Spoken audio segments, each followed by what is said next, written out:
Hari ini kita akan bahas topik yang sangat penting dan hangat, tarif dagang Amerika Serikat terhadap Indonesia sebesar 19% mulai 7 Agustus 2025. Tapi anehnya, ada satu komoditas yang justru dibebaskan dari tarif, dan itu adalah tembaga.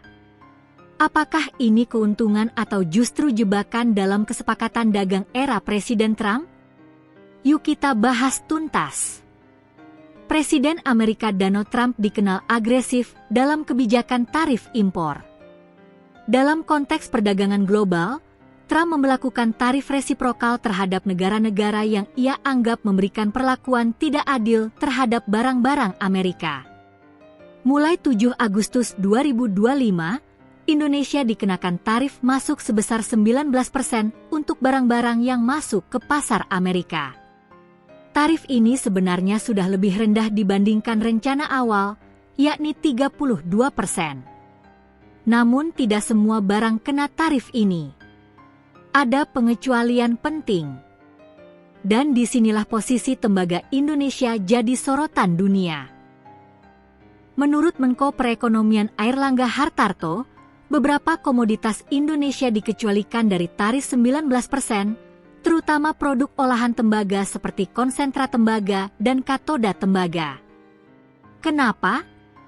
Karena Amerika tidak memproduksi barang itu sendiri dan sangat membutuhkannya.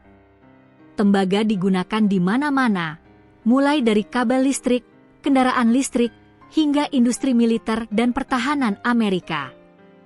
Bahkan Airlangga menyebut bahwa keputusan ini sejalan dengan kebijakan hilirisasi mineral Indonesia, tidak ekspor ore mentah, tapi dalam bentuk produk industri menengah. Dalam pernyataannya mengejutkan, Trump secara terbuka mengklaim telah membuat kesepakatan dagang besar dengan Indonesia. Kami mendapatkan akses penuh ke Indonesia. Segalanya, termasuk tembaga. Kami tidak akan membayar tarif apapun, kata Trump dalam pidatonya yang diunggah di kanal resmi Gedung Putih. Trump bahkan menyebut Indonesia sebagai negara yang kuat, dipimpin oleh presiden yang sangat populer dan cerdas. Namun, pernyataan ini menimbulkan tanda tanya besar. Apakah Indonesia terlalu memberi konsesi ke Amerika?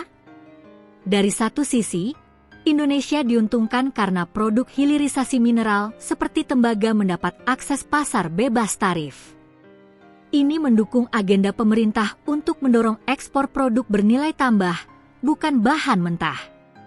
Namun dari sisi lain, ada kekhawatiran bahwa klaim Trump soal akses penuh ke sumber daya Indonesia terlalu berlebihan.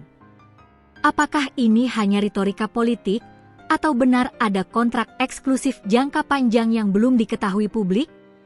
Bagaimana dampaknya terhadap kedaulatan ekonomi kita?